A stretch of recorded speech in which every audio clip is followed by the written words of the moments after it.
Audio Jungle. Hi guys, it's So Miyage. We're back for another video. These little bags are so cute and useful. Even if you barely know how to sew, you can make a bunch of these for your friends. As well as all So Miyage patterns, we recommend you keep at least one for yourself. One great use for these is to store small items, and here's how we do it. Attach one of whatever you're storing on one of the star points. Here we have a little bead, so we know that there's more beads inside. Have a bag that's storing safety pins. And for our last bag, there's buttons in here. So now that you know what we're doing, let's get on with the video. Hi guys, for this tutorial, I'm going to show you the tools that you need. You're going to need 2 fat fabric squares that you can find at almost any fabric store, 2 beads of your choice, a pair of scissors, some pins, a disappearing ink pen that can be used on fabric. You're also going to need an easy threader, but if you don't have an easy threader, you can just use a simple safety pin. Some cord, but this isn't cord that you normally use on fabric. This is actually meant to go on curtains, but we found out that this is the best cord to use for this project. You're also going to need a point turner, but if you don't have a point turner, you can also use a chopstick. Let's get started. Alright, now let's talk for a minute about the pattern. The pattern for this bag is available on the website. We call it the Star Bag Pattern, and it's on somiyage.com for free. It's 4 pages long. You'll print out all 4 pages and cut these shapes out around here. The instructions are on the first page. You'll cut out the shapes and tape them together where the gray sections overlap. You will have a pattern piece that looks like this. All right, now to get started, we need to iron our fabric. Fat quarters are about 18 by 22 inches wide. They're available at most fabric stores. They come tightly folded like this, and so they have a lot of creases in them. So we want to begin getting those out. The fabric has to lay flat in order to cut the pattern out.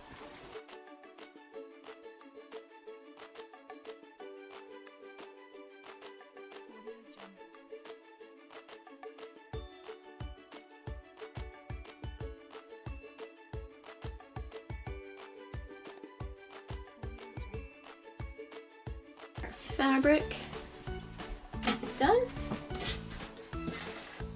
So we're going to cut out the piece now. We want to do that with the right sides together. So this is the bottom fabric, the right side is here, and the right side, and those will go together. That way when we're done cutting, we can just pin and sew. I want to save the most fabric I can instead of putting it in the middle. So we'll put it off here to the side. And at this point, you could pin the fabric and cut. That's one way. But another way that I like better is to use these pattern weights. And these are kind of like a bean bag, except they're full of lead shot and they're very heavy. And then we don't need to pin it all. And we can just cut.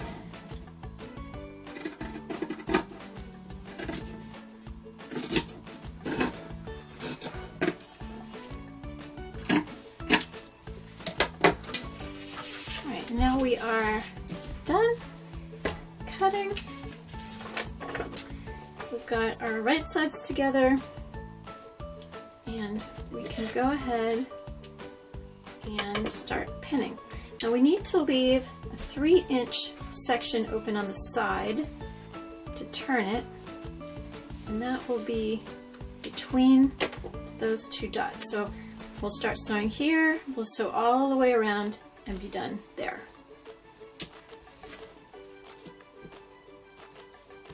So the sewing starts here and ends here.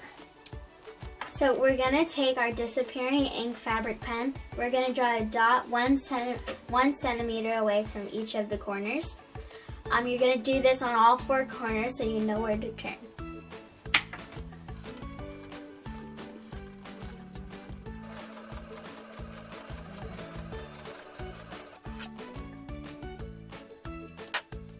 Alright, we have finished the sewing. So we're going to give it one more press.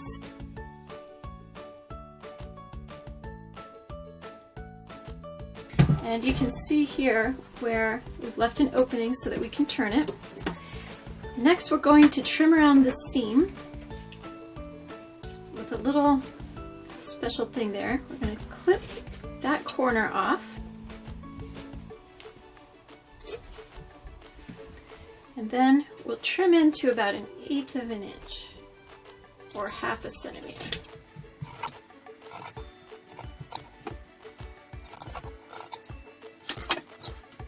Alright, next we need to turn it right sides out, and we want to come through here. So let's go ahead and do that.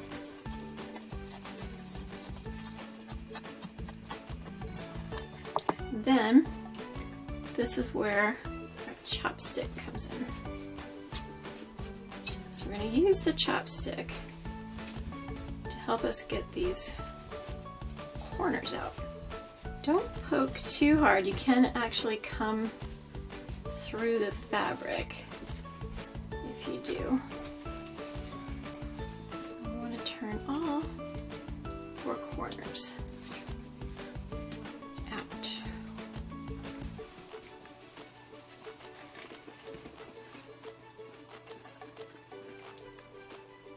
Again, remember not to push too hard. You can actually come right through there.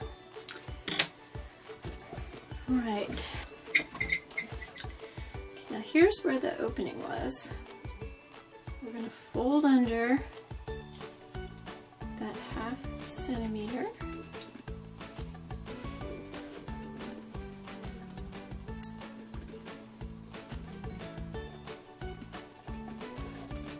And press that.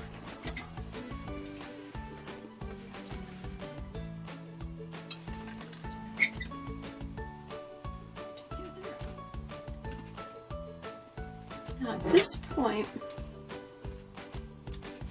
we need to close that opening. You can either hand sew it, but I'm actually going to use the machine, and I'm going to sew that closed with a very narrow 1/8 of an inch stitch right there. Okay, I'm going to sew an extremely narrow, maybe 1/16 of an inch closure right here for this whole very small seam allowance. It's faster than hand sewing, and I don't think it detracts from the bag.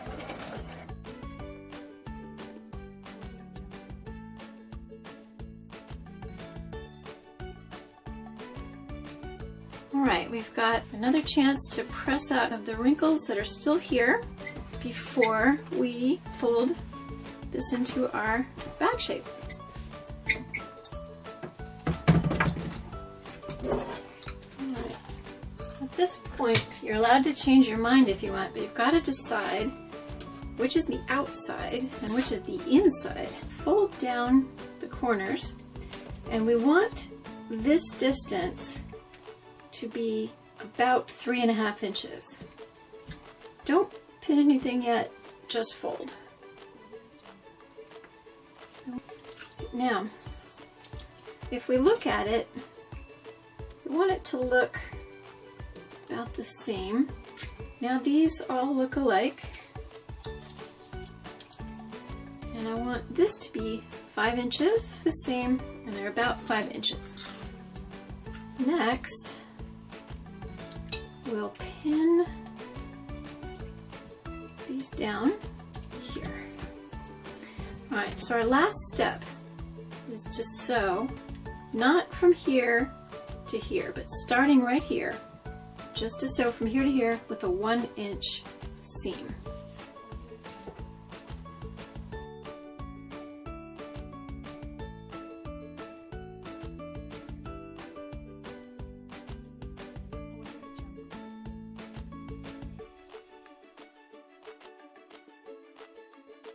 Alright, so now all the sewing is done, and the fun part comes, we get to put the bag together.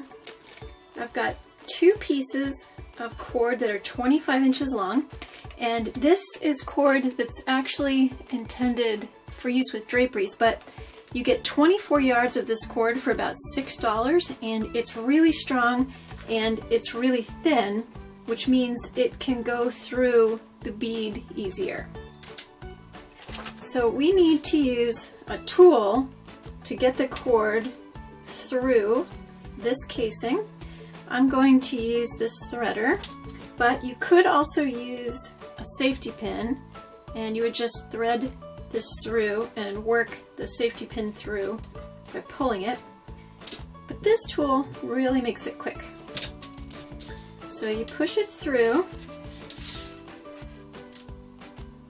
and catch it with this loop, and there it goes. And we're going to do that for all 4 corners.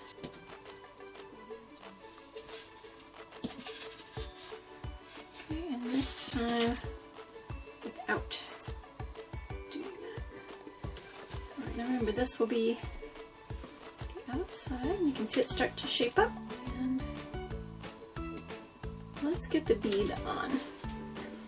Now, this bead has a very narrow hole, but it's not so narrow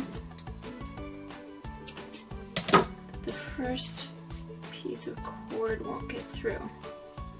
So there's that one, but it is narrow enough that I wouldn't be able to push the second piece through. So I'm going to show you a trick for this.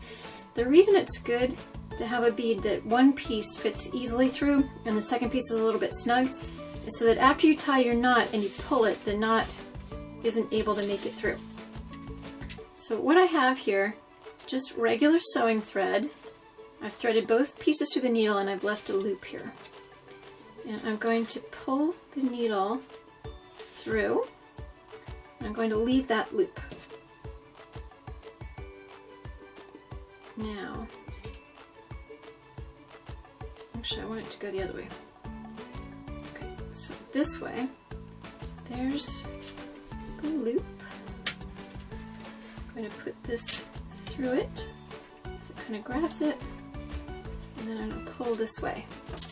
So now I have both pieces through the bead.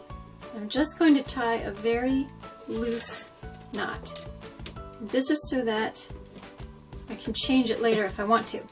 Now we want one bead on this side and one on the other side so we can pull it this way, which means we start here. Go ahead.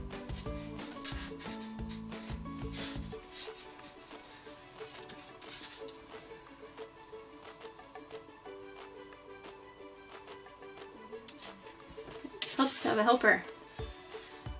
This will come through. You want to keep going?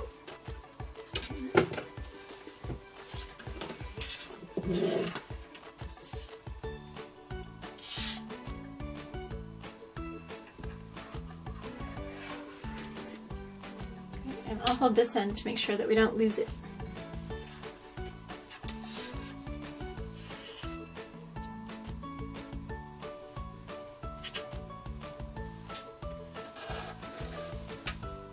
And one more.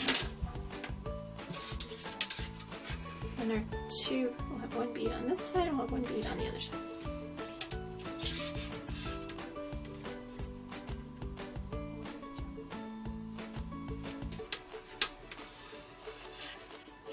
Perfect. Okay.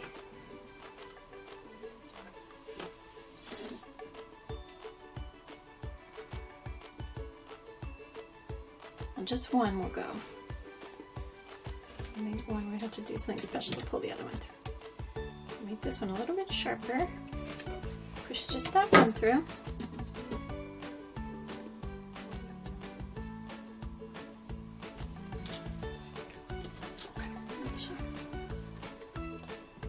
Now you can see these are a little tricky. So we'll make that smooth. The other side cooperated with us. But beads are all different. So let's use our trick twice. I'm going to put the thread in here and pull it through. There's the first one. And we're going to use the same trick again.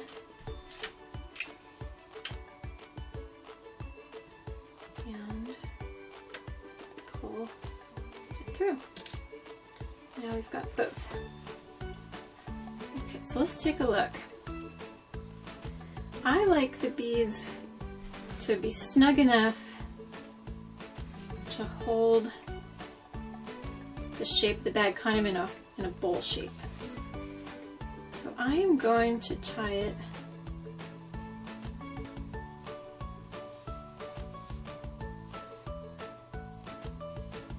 about there. But I'm not going to tie just one knot. Let's tie two, and then there's no chance of it going back through the bead. So we'll tie it 2 times, like that, and snug it up. Good, now this was tied loosely so we can open it. And we'll go around and tie it twice, just like the other side.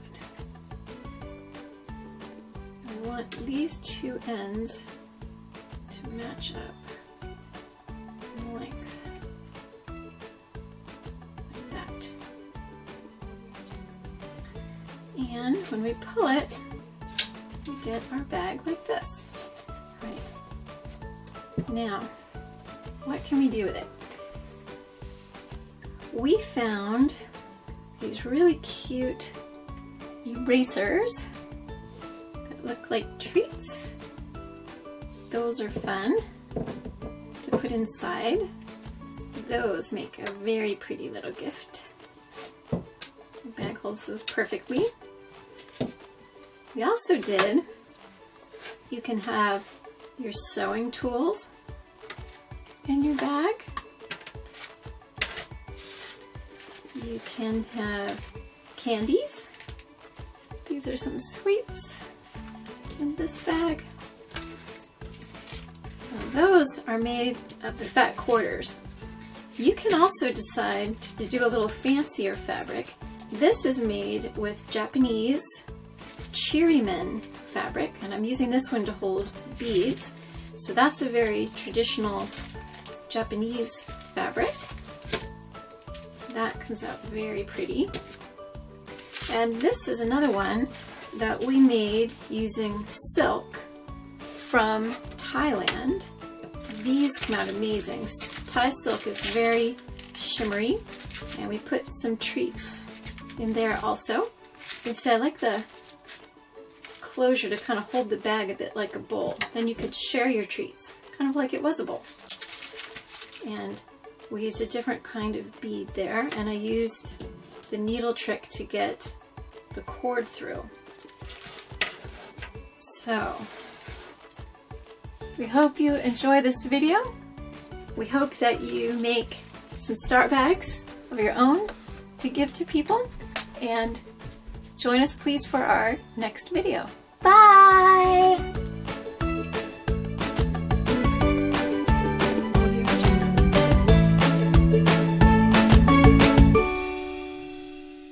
Audio Jungle.